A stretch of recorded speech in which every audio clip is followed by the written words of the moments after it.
Hey, I'm back this evening. So good evening again on 27th of August. Yeah, man, I was talking earlier about Caitlin Clark and Angel Reese as far as the basketball and the racial divide.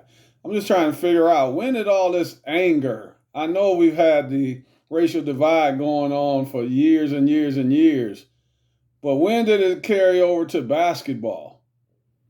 It's like people are just angry now. Now you're not allowed to have an opinion about another race or ethnicity. If you do, it makes you a racist, according to other people. I'm just trying to figure that out because I'm not an enemy of Caitlin Clark or Angel Reese or any other players out there in the league. And I'm just trying to get an understanding. Why are people so angry? I know there are a lot of people out there that support Trump, and there are a lot of people out there that support Biden, Kamala Harris, and now they're taking it to another extreme. They're taking it to over to the basketball court, to the sports world.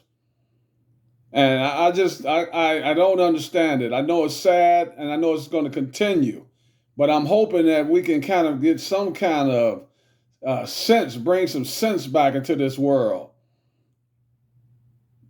We have a lot going on in this country right now. We have a lot going on in the world right now. And the racial divide in 2024, when we have all this technology, all these resources out here, ways that we can make things better, kind of come to some kind of common ground. Why is that not happening? I just don't get it. I'm not a Trump fan or a Kamala fan, to be honest with you. I'm an independent. I'm not for either or. I'm not a Biden fan. I'm not a fan of too many politicians. I'm really not. There are some out there that is pretty good that are doing it for the right purposes, but most of them are not. And so, people are going to have to make choices, and it doesn't have to be about race. It's about who's doing the things that are right for the country. When it comes to sports, Angel's doing some great things. Angel Reese, Caitlin Clark is doing some great things. Both have done a lot for the WNBA. They've done a lot for women's basketball and basketball in general. There should be no racial divide when it comes to basketball. People that know me, I always talk about the hardest person I ever guarded was Larry Bird. And Larry was just a different guy. I didn't care anything about his color. He was a spectacular basketball player, talked a lot of trash, and he backed it up. That's why I'm a big fan of Larry Bird. I can switch over to Magic Johnson, another spectacular player. I support Magic. I love the Lakers. The Showtime Lakers are one of my favorite teams all time. But when it came down to Boston and the Lakers, I wanted Boston to win. And it had nothing to do with their color.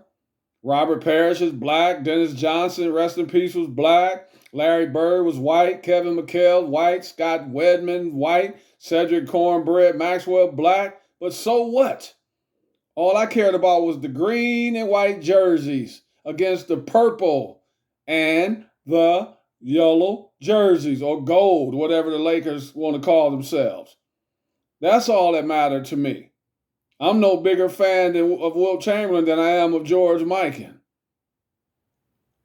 That's just how it is. I don't care. I'm a Pistol Pete Maravich fan. It has nothing to do with his color. I'm an Earl the Pearl Monroe fan. It has nothing to do with his color. It has everything to do with what they brought to the game of basketball. My brother is very good friends with Rick Barry. It has nothing to do with color. When they see each other, they play golf or they go fishing or whatever. They're not sitting there talking about who's I'm this color, you're that color, and this or that. They're out there enjoying themselves, reaping the benefits of what they've earned for all those hard years. They put in all that hard work for all them years of practicing hard, being true to their craft. That's what life is about. It's not all about this foolishness.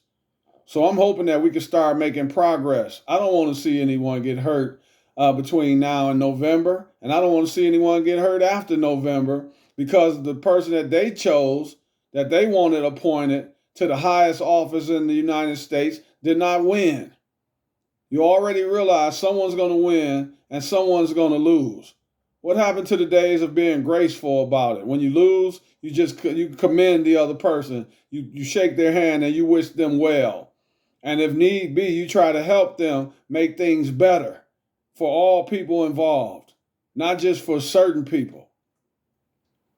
That means a lot to me. And I just wanted to bring this up because we got to get back to thinking a little better, man. We need to clear our heads a little more and figure out what's the big picture. Got all these kids that's coming up seeing all this foolishness. What happened to setting examples for the kids? Has everyone forgotten about that? Well, I know everyone hasn't, but far too many people have. Let's get back to setting a good example.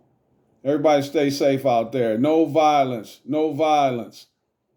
You make your choice of who you want to win to be the president, to be nominated in November, and if they don't win, so be it.